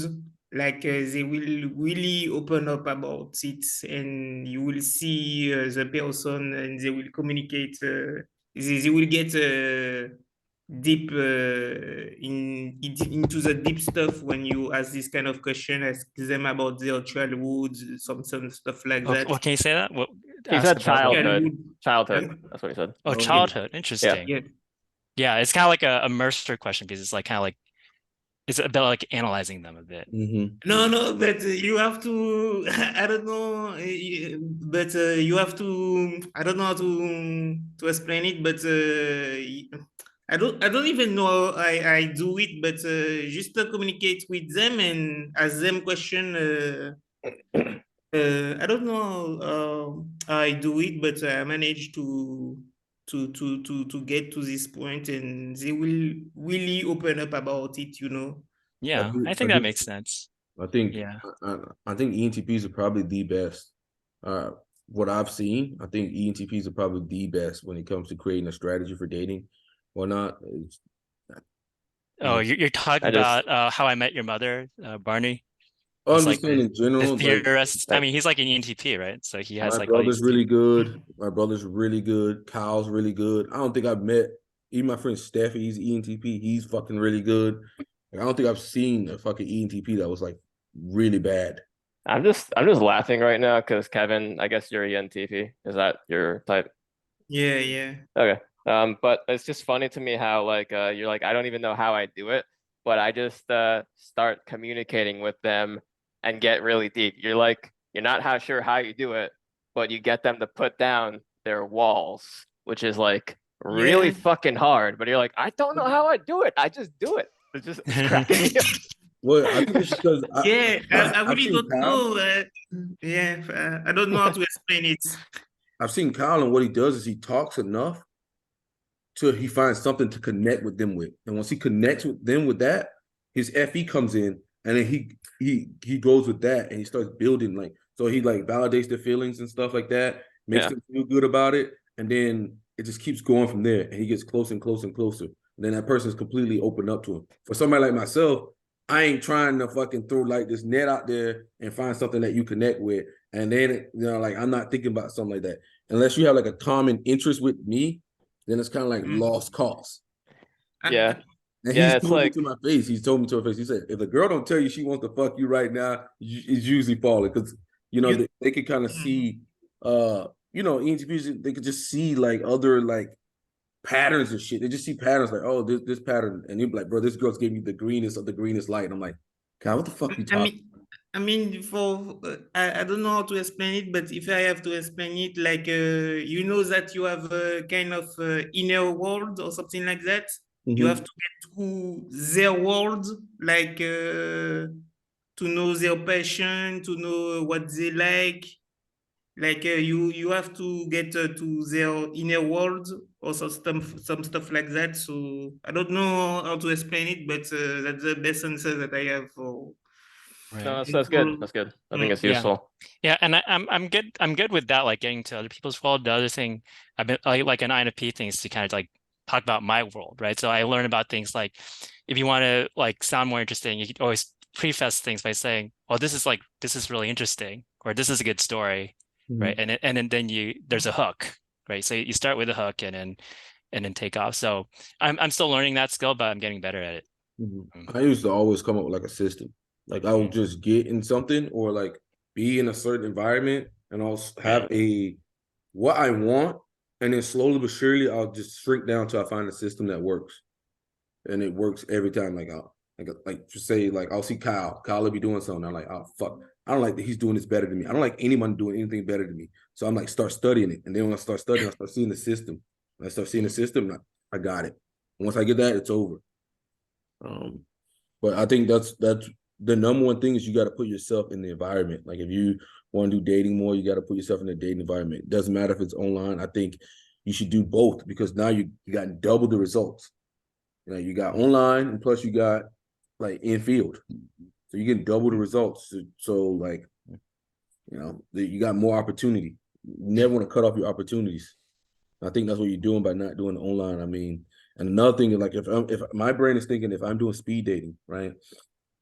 If I'm doing speed dating, the first thing I'm going to be on point is presentation because that's going to do most of my work there. Okay, people are like, you know, whatever no everyone says is bullshit. Like people go appearance, so like your appearance should be number one. Like that's the things that should be fine tuned like a motherfucker. Your teeth should be whiter than a motherfucker. Like you should have nice clothes on, nice everything. Should have smell good, and then from there you can devise like however you. Like I said, you already know how to communicate with people, so like once you get all the other stuff segmented, you're gonna be a force to be reckoned with. All But right, appreciate the advice. yeah. Anything else you want? Anything else you want to ask, Leon? Yeah. Yeah. Not maybe like if maybe some thoughts about how women are doing their game, if they are. Oh, women, I don't know. Yes. You how to Yes. I think women. I mean, there's They less don't know what they want. there's less incentive for them to do like a game, but when they do, like what They don't know what they want. I can tell you about this. When they saying some stuff, just do the opposite, and you will always find. No, really, I'm not What? kidding about this. So I'm really, very confused. Please explain. Please explain, elaborate. so what I'll say is that when you're dealing with women, a lot of them don't have game. Oh, somebody left. I don't know. A lot of them don't have game. Okay, they don't have to develop game because, like, you have to do the game. So you will meet a lot of like majority of women really just don't, and that's like an ESFP woman or something, or like an ENFP. But rarely do they have like any type of like actual fucking game. You'll rarely see that because they don't have to do any game. You have to do it. right. But like I said, like a lot of where society is going is like the appearance game, the appearance, and that whole like this person has status. So you cultivate some type of way to make it seem as though you have status or whatnot. And the easiest way to do that is always with like your appearance and stuff like that. So that's or everywhere, anywhere you're like a social leader. So like imagine like for you, like you have this group, right? Like if you find someone interesting, you can like invite them on, basically. Well, yeah. Okay. Sorry for interrupt you. For me, they have a game if they are interested toward you, so they will implement a kind of game like to get you invested towards them or to fall in love with them. So they have a game, but they have a game if they are interested. If they are not interested toward you, they just don't care. Also. Yeah, I think majority of them don't have game because they don't have to have game. I mean, guys come up and they're doing all the work, like so, and they just but after, I mean, all communication is manipulation. So they have a game to get you invested, to get a relationship, to get so. Yes. Yeah, if you mean that, like, yeah. But I'm saying, like, as a communication game, like, they're not gonna come up with, oh, you know, you this strategy or that strategy. Like, they No. Yeah. I see. Yeah. Yeah, like they don't have like a strategy or whatever. They're not gonna be like, oh, I read this communication book or this communication book. Like most guys, like I read so many communication books and stuff like that. Like Kyle reads the shit. It's like basically we're like when you're talking to women, it's all sales. Like you're selling yourself to them. So At the beginning, yes. but I don't think they have a game where they're like, oh, I'm selling myself to a man. No, they just like look pretty and put themselves in a position and throw some fucking invisible hints that you should pick up because you have any. So you can pick up on these hints that they drop it, and then that's your opportunity there. For me, it is just a value game. Like if you have more value or if other girls are interested toward you, you know, they are like, I don't like to say this, but they are like sheep. If my friend like this, so I have to like this guy has some stuff, so they will follow you and they will have a game to implement. I mean, but if they have more value, if you have a status or some stuff like that, they will for sure implement a kind of game to get. Yeah. But I mean, you have to be interesting. Like you have to live a social life. Other girl has to be into you, so yeah, they will have a kind of game. Yeah, he's right. When you get 3 women to fight to get in relationship with you, and yeah. Like for instance, this one doctor I know, I was talking to her at a bar, and then the next time I saw her, she said, "I researched everything about you."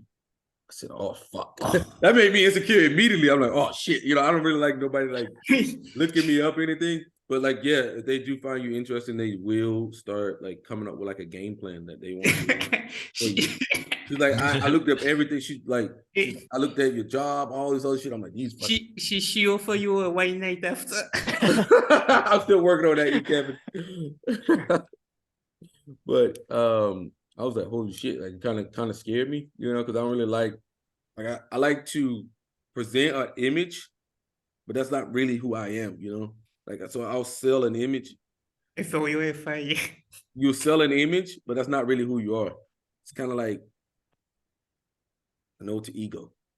You know, you're selling them on this alter ego, but that's really not the real me. You know, like doing other things. But like you may sell them like maybe Montel, you do it too. You sell them on this image, but really like you're a very analytical person. You know, but if I just off rip just showed you how analytical I was, it scared the shit out of you. You're like, this guy's a fucking psychopath, or this guy's crazy, or this guy's always trying to improve. You know, like you can't show people that type of shit because then it'll scare them fuck off.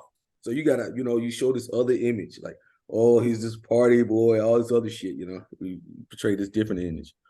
But you say that party boy is an aspect of you, though. Yeah. Okay, so in that sense, you're not showing them the complete picture of Mercer. You're just showing like certain aspects that you think they'd find attractive. So it's still honest, but I guess a little bit dishonest by omission, I guess. Okay. Yeah. So like it's like people be kind of scared, you know. They're like, this guy just listens to audiobooks all day long. Like I have an Alexa in like every room, and I just listen to audiobooks. If I told a fucking girl that, like, bro, what the fuck is wrong with you? You know, like. So I feel like you just show them things about you that you find the best. Everybody has things that they have about themselves that are the best, and you show that, and it'll work, man. So the fact that I'm a health nut is actually a benefit, you say? Yes. All right, cool. Yeah. Keep that in mind. I thought that would be something that scares people away. Like, this guy's so fucking. He doesn't drink. He doesn't smoke. That's what I imagine. But that's probably my own insecurities I'm projecting onto my whatever. Yeah, you gotta remember that, Ali. Yeah, you definitely sell that that lifestyle thing because I think people will be impressed by that. Like David Goggins. What was that, Kevin? Like David Goggins. Like David Goggins. Oh, I'm not that fucking. That guy's crazy. Well, oh my goodness. Go to those conventions and stuff, Ali. Like the animal rights stuff. You really care about it. You'll meet somebody there that cares about it. So it's. That's more up your alley because you know me. I ain't changing to eat meat. I'm gonna eat meat till I die. What if you had lab grown meat though? I know it was healthier for you. You know what? I actually do see in my life that there may become a point where I do become vegan. but I'm trying to resist it as much as I can. Wait, I wait, really wait. am. Like plant-based vegan or like cell-cultured meat vegan? Which one are you talking about? Like vegan, like with salmon, just eating fish and stuff like that, just because it's all Oh, health benefits. oh, it's a pescatarian. Oh, okay. So you follow the Mediterranean diet. I see what you mean. Yeah. Yeah, so like, I feel like that naturally kind of shifting because now, like back in the day, I used to use whey protein. But I don't like whey protein anymore. I get vegan protein because like I don't have like the Stomach issues. yeah. Well, Yeah. As soon as you said lactose intolerant, I'm like, how the fuck are you having whey protein? like it gives you like acne and stuff like that, and it's just not good. So I'd rather just have the plant protein that doesn't give me like acne and stuff like that. But it's like naturally, like I see is my life is kind of shifting over that way just for health benefits because you can't get away with the stuff you did when you were 15, 17, 19, 20, 21, 22. Like naturally, like it gets fucking worse and worse, and then you gotta like overcorrect that. Do you find yourself returning back to mostly the same set of meals? Like everyone eats different foods like here and there, but do you mostly eat the same set of meals per day? Yeah. Yeah. Okay, I think you would see a lot of benefit if you went ahead and I don't know if you already did this, but if you just change them to be healthier than what they are in somewhat small and gradual ways over time. So for an example, for me, like I didn't give a fuck about health or anything. I hated animal cruelty, so I was like, I'm gonna buy a Beyond Burger instead of a meat burger, for example. And it was like there's a Beyond Burger that I ate like as one of my 4 meals that I typically eat. And then eventually like I replaced the buns and the lettuce with spinach, ground flaxseed, soy sauce, vinegar, and water, which sounds gross, but it's actually delicious. And then so it's basically a salad and a Beyond Burger, but then I plug everything in the chronometer. I'm like, oh, my sodium count is way above the 2,300 milligrams per day. How do I adjust things? So then I like cut the sodium in half with like half a tablespoon of soy sauce instead of a full tablespoon and replace that with like water. So it still tastes roughly the same. But then I replaced the Beyond Burger with literally just boiled lentils. And so like I literally went from a processed, completely fake your face of disgust is hilarious. You said But boiled anyways. what? Huh? You said boiled something. Oh, lentils. Do you know what lentils are? That is, what is that? It's a type of it's a legume. It's I just Yellow. gotta show you a picture of it. I'm This just gonna shit post it went in from chat. like sounding decent to like sounding disgusting. So It actually tastes pretty good. I think it's about like boiling some hot dogs and some shit. Like what? No. It's a bean. Let me just send a picture of it. Like I'm posting it. I'm pasting it in Ollie, the I kind chat of imagine right what you're doing is actually probably good for dating because like if you find a niche, you get better. So like with this is because I'm like in mental health, right? So Yeah. but like when you find that niche, you actually get more clients, right? So this is like a niche thing, right? And there's This is probably like a niche or niche. Right? I don't know how to pronounce it correct. I've heard it pronounced both ways. But anyways, yeah, it's like a niche, and there's going to be like more girls there than guys. So if you go to these groups, it's like, you know. All right, I'll this reminds me of something else someone said. Be the most extreme version of yourself. So Right. yeah. I'll keep that It's in just mind. like there's plenty of guys who just like, you know, drink beer and all that. So I mean, just like you like I find it would be extremely odd that you wouldn't find someone because the simple fact that like you always offer people options and you actually understand how other people feel or you try to. That's just going to work for you long haul very well. I mean, I'll tell you why. It's kind of weird for me to say this. It feels like I'm talking to a close-knit group of people, even though this is a fucking public thing that I don't know who the fuck is going to see this. But the honest reason I have trouble is because I'm insecure. If you're trying to go ahead and like date people, it's not just about dating strategies. And I know that's what you're focusing on, but that's one half of the picture. The other half is like your own mental self, like your confidence, your insecurities, that kind of stuff. So that's what I need to work on. Yeah. Being honest. Yeah. I mean, we all got performance anxiety or whatever, like going up, thinking about the negative things that could happen. But at the end of the day, like if you actually do it, you come back and you feel so much better. And it's like you get one experience better than you were before. You know? Yeah, I agree. It's great. That's great. Like I remember like just overcoming my fear and just being like, fuck, I'm asking this person out. And even though like, you know, she had a boyfriend already, it's like I feel great. I don't even care that I got rejected. I'm like, I'm not a fucking bitch. I wasn't a bitch. Yeah, right? that's how I feel too. Right, talk to him. You have to love failure. How are you, Malcolm? I'm good, man. I'm sorry I'm late, man. Busy as hell today. Yeah, what's going on, man? We're just talking about everything. We got on the subject of dating, man. And Michael's Man, another NTP. y'all don't even be dating. Well, you're a clown, man. But what's new in your life, man? What's going on? I just finished a meeting with a contractor for a new company I started. I talked to somebody who owns one, kind of like mine, who has more experience. So, networking and getting resources for better training for business to run more smoothly, make it more marketable and stuff like that. And I had to go to campus, meet one of my professors for another program because I just finished one at UW, trying to get into another one. Just man, networking and running around in circles. Tired. I ain't got no time to waste. Yeah, man, that's good, man. You did say you just started your business. I told you, proud of you, man. Big moves. But what's in the future for you, man? I like to be on the beach, butt naked, drinking a mojito. Bro, you're fucking. I work too much, man. I need to take a real vacation. Vegas don't count. Vegas don't count. Were you just in Vegas? Yeah, for 8 days, but I don't count. But that doesn't count. That sounds like a vacation to me. Yeah, 8 Were you days. working? Man, it's 100. It's 106 degrees in the building. It's 180 outside the building. Why were you there? Why the fuck were you in there if you hate the fucking weather? I don't hate the weather, man. I'm just saying, like, I'm on a rooftop pool and it's 109 degrees in the cabana. That's a lot. Were you working? Nah. So you were there by choice. Yeah. And you're like, I don't like the heat, and this is so bad I don't even consider it a vacation. No, I'm just complaining to complain, man. Let me live my life. Okay, man. SI experience, man. He's gonna tell you the worst about his SI experience. I swear. Okay. That's a fact. Within 5 minutes without them telling you about the SI experience. Kevin gets on here, he's like, man, I'm so tired. I'm like, here you go. Hey, listen, man. Even though I was tired today, you ain't got time to be tired. You go to sleep when you're dead. You got shit to do today. That's what I told somebody the other day, man. I was talking to my coworker, and they were like something about death. I said, shit, death don't scare me. Shit, I said, shit, when you die, you get to finally rest. You get to finally rest. There's no Take your first nap in your whole life. I said, but the worst thing about death, I mean, not death, is coming back fucked up. Wait, what? What do you mean coming back? Oh, like a Things like worse. reincarnation? Are you a zombie now? No, like coming back fucked up, you know? Like, let's say like get in like an accident or something and you lose a leg or some shit. Now you can't. You mean like you could have died, but instead you were maimed permanently? Yeah. Okay, gotcha. I think that's worse than death.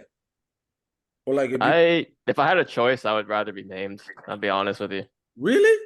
All right, Larissa, you're gonna get into an accident tomorrow. You can choose, hey, okay, God, I know I can't do anything about it, but between option 1 of death and option 2 of getting maimed, I'm gonna pick death. Are you really gonna go with that option if like God was like, hey, you're gonna die tomorrow, assuming there was a God?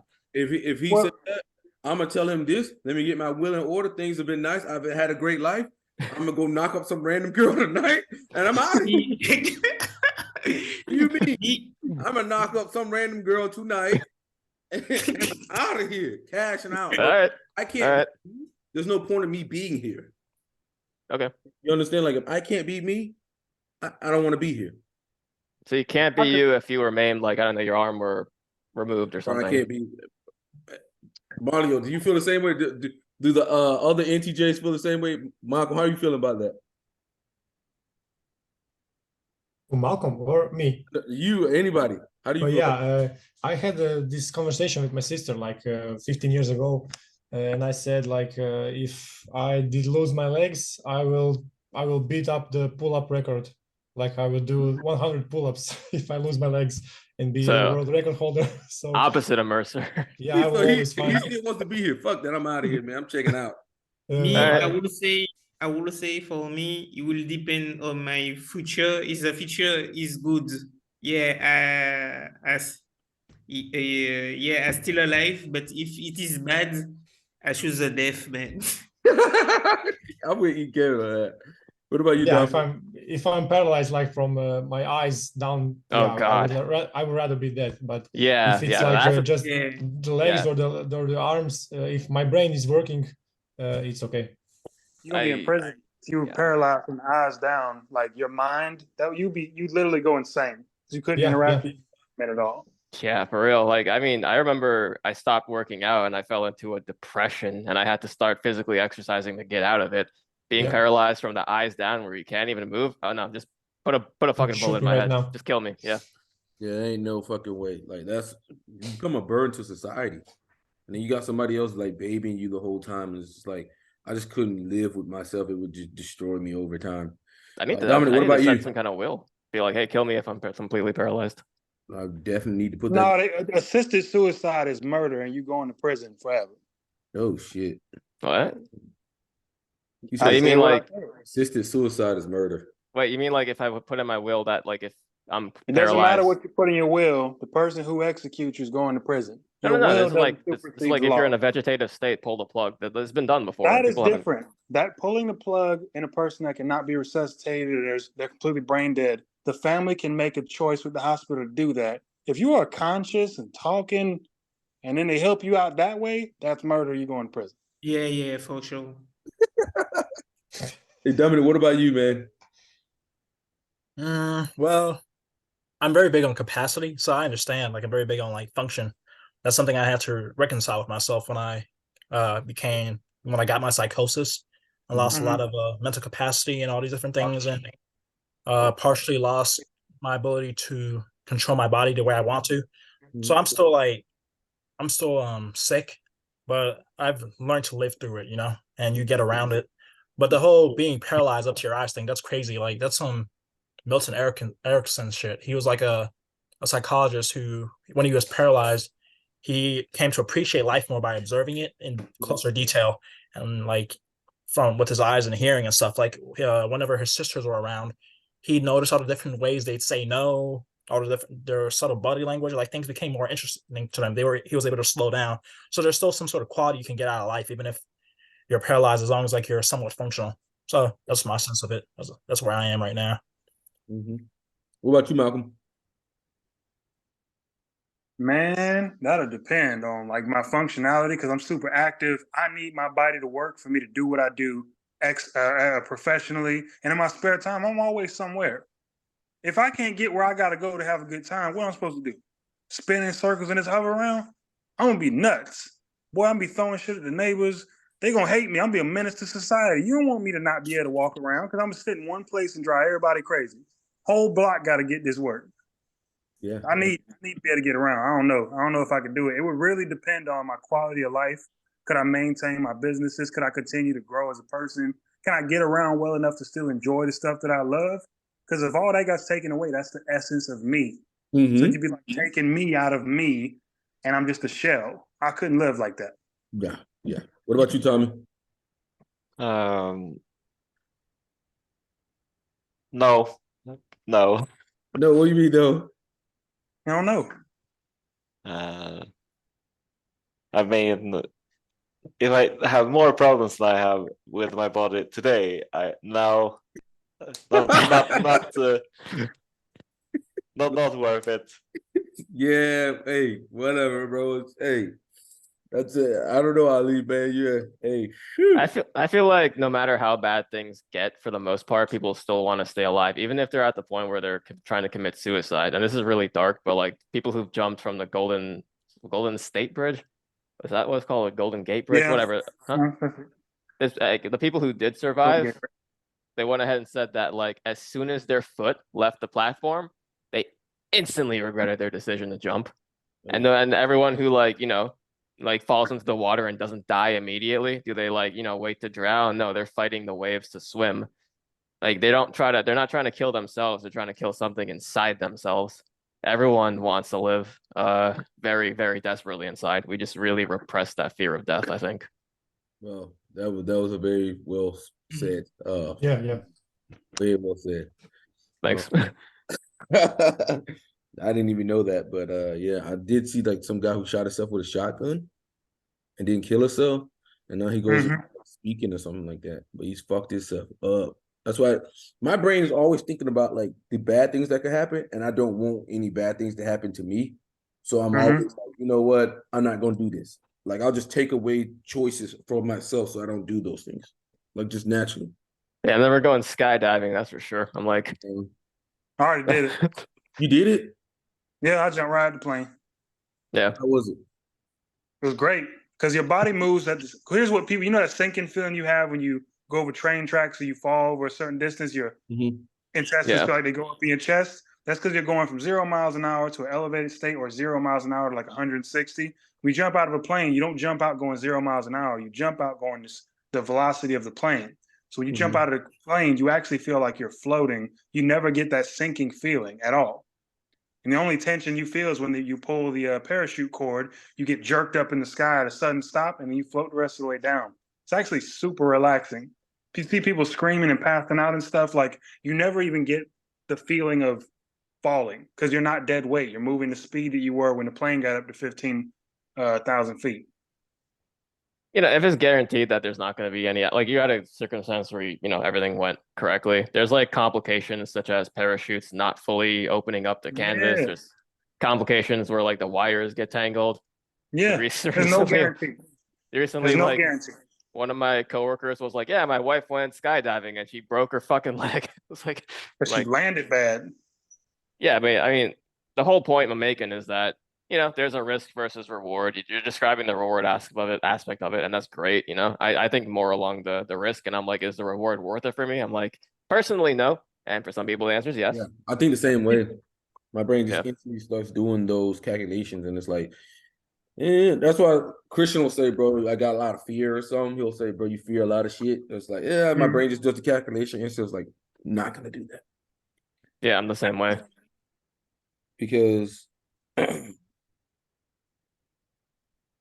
if I do, then man, something bad happens. Like I said, like I'm very protective of how I like have autonomy in this world, and I don't want to take that away. So I generally will not do tasks that has a high chance of doing that. So that's just me. I mean, it is what it is. You know, some people. Nothing wrong with that. Yeah, I mean, it is what it is.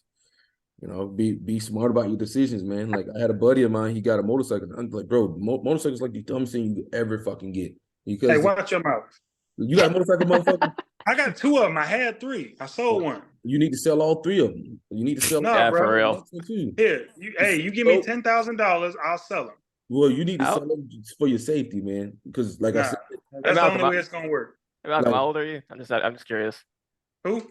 How old are you, Malcolm? I just turned 31. Okay, I'm very glad you made it to this point and you're fully functional, man. That's great. Yeah, I hope it stays that way. But I've been riding bikes since I was like 11 or 12. I started off with like a 750 Suzuki out. Yeah, but the potential problems that could happen, it's like, no. Like you could do everything right, and then some asshole runs a red light and fucking crashes their 2,000-pound vehicle into your goddamn hip joint, like, and then you're just paralyzed from the legs down. My buddy. There was actually when I was going to Santa Fe College in Florida, when I was younger, like probably 9 years ago at this point, I was on my motorcycle, and at that behind Santa Fe College, there's a Publix and there's an intersection between the college property and that Publix. A white pickup truck ran a light, got hit, flipped completely over, would have landed on me if I was in the car. Guess what I was riding? A 1981 Yamaha, and I was able to swerve under and around that truck as it flipped through the intersection. If I was in the car, it would have landed on me. That's Everything like happened for a reason. That's like some action movie shit right there. If I'd have had a GoPro back then, bro, I would have went viral. I would have made so much money off that video. Yeah, I wish you did, because I'm having, even as I hear these words, I'm like, did that really fucking happen to you? Are you selling me a tall tale right now? You know what? I ain't buying shit he said. No, there's no benefit. Like, a lot of people make up stories because they want validation for people. I don't give a damn what people think about me. Like, unless I'm super close to them and I value them for whatever reason, like, ultimately, lying to people doesn't do what people think it does. They think that if they tell a big story or embellish who they are, that people care. People do not give a damn. They don't care. You're not impressing them. You're not getting accolades. You're not going to get any doors open by lying to people, especially if they realize you've lied to them. They mistrust you. You lose opportunity. Yeah, 100%. People, this is what happened. They be like, I don't believe it. I'm like, I don't care. The truth don't care who believe it. Lies will change over time. So if somebody tells you a story today, 6 months from now, you bring it up, all of a sudden they were driving a scooter and there was a minivan flipping through the intersection. Like, the story will keep changing. Yeah. I agree with you. Shift it around and you'll get them to expose it. You like shift it around, ask them. Oh yeah, I do that in my work. People tell me a story that doesn't match the facts of whatever case I'm working on, and an hour into the interview, I'll start asking them close-ended questions that reverts back to what they originally told me, and they'll admit to me without realizing that everything they said the first 20 minutes was a lie. That's NE. What do you do at that point? Do you be like, all right, I'm not taking this case? No, I'm already doing it by then. It's like I do like investigative work, so I interview people a lot, Oh, okay. do legal investigation. So I'm already taking the case, and I'm in the case. I'm interviewing one of the parties, and that's what people do. They lie, they try to embellish, try to make you get on their side. And it's not my job. Is not to be on your side. My job is to gather the facts. And you lying to me is not going to look good for you. But it's too late for that. You already done crossed that line. I think just if you be honest with others and honest with yourself, you will have a better quality of life, in my opinion. Because being delusional has got to suck for people. Like telling yourself you're something you're not and trying to convince people of something they can clearly see you're not. Like you're trying to be this image of this thing that is, it's just not you. That's pretending to be something you aren't has to be one of the most frustrating, just nerve-wracking things ever. Like you're forcing yourself to live a falsehood instead of just doing what it takes to be the whoever you say you want to be. It's dumb. Yeah. I wish you could I don't think you ever met this dude Mercer. Like did Christian must have told you about like the pathological liar that we met back in college, Matt. He told me something. His name was what? Matt? Yeah. Oh shit. Was it the Just guy lied with about money or something? You said he had a lot of money, didn't have no money or some shit? I mean, he had a rich stepdad basically who gave him some money, and the thing is, we were so like in retrospect, he wasn't actually that rich. We were just that fucking broke, right? We were living off like $10 a fucking day, like off whatever the fuck we could afford. Like, so him giving us like $20 to go pick up his bag of weed from his dealer was like, oh my god, this guy's rich. You know? Yep. Guys got all the money. Yeah, but anyways, it was just.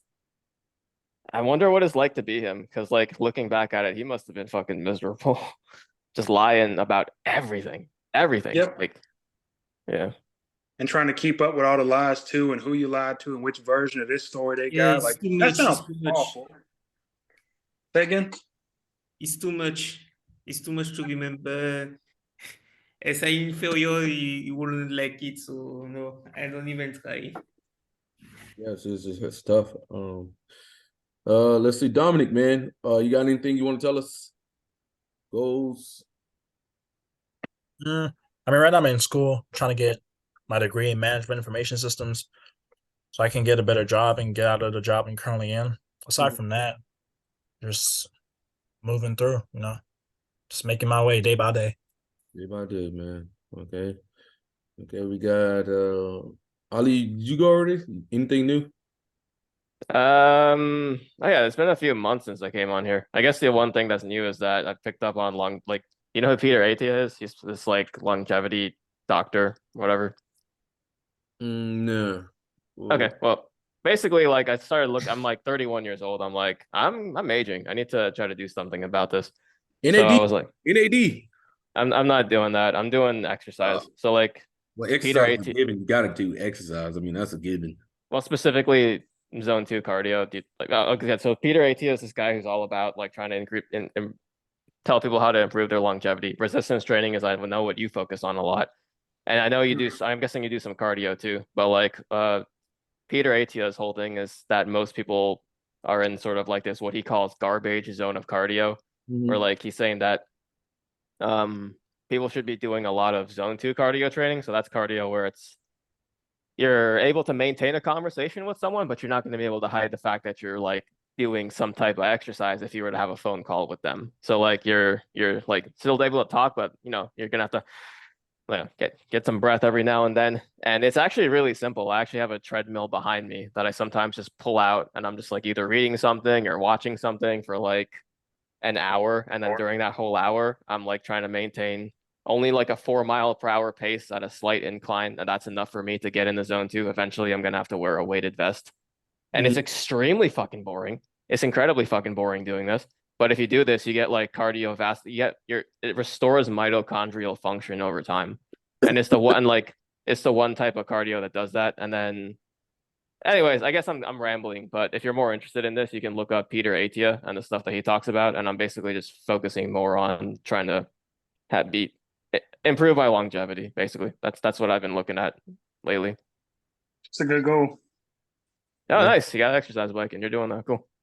Who's on the exercise? What the fuck, Malcolm? What the hell's wrong with you? What you mean? But you need help, bro. You need help. Why I need help? Bro, I told you, need don't to check stop. yourself into a psychiatric like ward or some Why? shit, man. You This can't stop motherfucker me. is in a suit On a bike, bro. You need help. Yeah. Hey, I told you I just got back. I've been busy. I said I get tired. I don't stop. I don't waste time. This motherfucker But here, your bro. suit, man. Appreciate it, man. This guy is crazy, man. Hey, listen, I told you I was busy. That's why I was late. You got to. I mean, when what you gonna talk about? I want to know what y'all was talking about dating. Like, what about dating specifically? Because I missed that. Leon was talking about dating. He's INFP, and he was just trying to like basically tips. check our thoughts, get our thoughts on dating, trying to find the methods, trying to be a vampire of thoughts. What are you dating for? I think he's going long term. Okay, if you're looking for long term, that's a very unique conversation because it's unique to what he values. If he's just dating this like casual dating, get his foot out there, try to figure out something could turn to long term, like different technique entirely. But if you specifically looking for like a partner, just y'all two exclusively, it goes back to value systems. What do you value and how do you value people? And how does that relate to how they interact? I think first I told him like you gotta like your appearance is number one, like it's the biggest seller. Without even talking, you make moves with that. So you always got to take care of that shit because people are instantly judging you. They're judging you in their head, yes or no, just off your appearance alone. So if you up that, the quality you'll get from it is probably the best you're gonna get anywhere else. Plus being healthy, like hitting the gym, some type of something, something like that. That's also gonna put you in another category. And then from there, if you already have conversation game or you decent, then you're gonna get to pick. You're gonna be able to do whatever the hell you want to. Yep. If they see you got good hygiene, take care of your body because like health is wealth. You're not healthy. Exactly. You got a job, got a car, you got a plan for your future. Then ultimately you're not worried about what they think of you at that point. If you got all your stuff together, now you can maybe be more selective instead of picking what comes your way, maybe because you are a mess.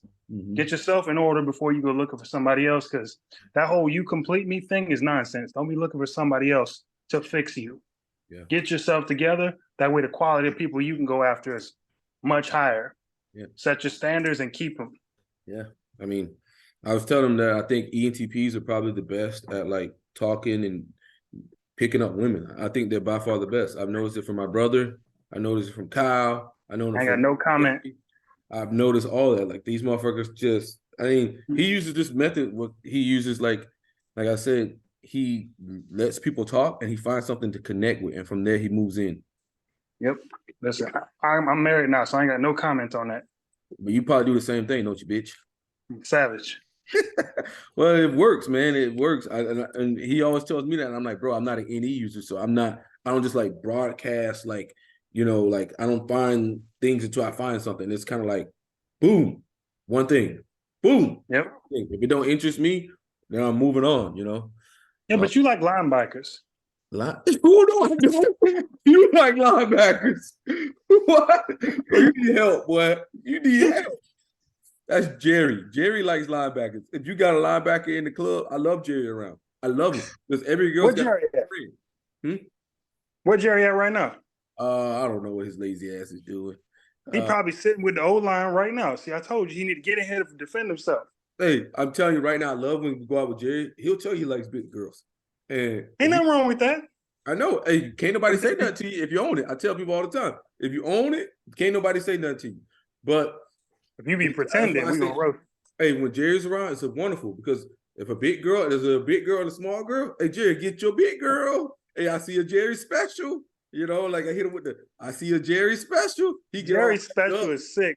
Huh? Put that on a t-shirt. The Jerry special? Yeah, put that on a t-shirt. With the Mongolian symbol on the back. Hey, the Jerry special. He sees the girl, he gets excited. I'm like, Jerry, go for it. Jerry goes for it, man. Skinny girl, it's perfect. Y'all could be big back together. Hey, but I gotta get out of here. I gotta go get some pants from I gotta go too, man. Hold on, why you on the live with no pants on? What's wrong with you? You talking about me? No, I'm talking about I gotta go to the store. Oh, I thought you ain't right. No, I gotta go to a store. The mall closes at like 8. So why are you going to the Oaks Mall anyway? Because I want it's very ghetto. I want some black pants. You going to the most ghetto place in Florida? You going to the Oaks Mall? Bro, I'm going to a place called Buckle. Kyle told me this place is best. Buckle is trash. They got like Reba McEntire pants and bedazzle everything. Bro, I'm not I'm kidding. listening to the ENTP. I'm listening to the other ENTP, okay? Nah, when you walk in there, you're gonna see bedazzle everything. It's gonna be jewels on all the shirts. And if you're lucky, you can find a pair of pants that ain't got glitter all over the top of it. Look like Reba McEntire went in there and decorated. But you need to be a comedian, bro. I can't be a comedian, man. That take too much time. They want me to stand on stage and talk to the crowd, and ain't none of these people handing me money when I could be at work getting real money. But you really need to look into that, man. I don't know, man. Seattle's a tough crowd. Like they don't know how to talk to people in Seattle. I'm from down south.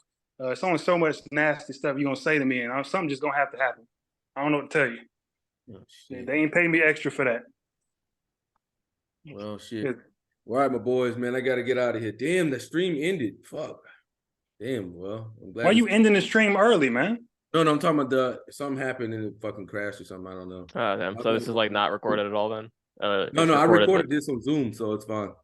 Okay. No, that's crazy. You supposed to be in charge and have it all together. You telling us. You know what? Hey, Malcolm. You know what, you asshole? Hey, bro, he's the most obnoxious ENTP. He's one of the annoying ones, man. I don't know what to tell you, man. You're one of the worst ENTPs. Nah. Y'all want to know what's the worst? Is when I fly 3,000 miles to Florida for 2 weeks. And there you go. Until I leave.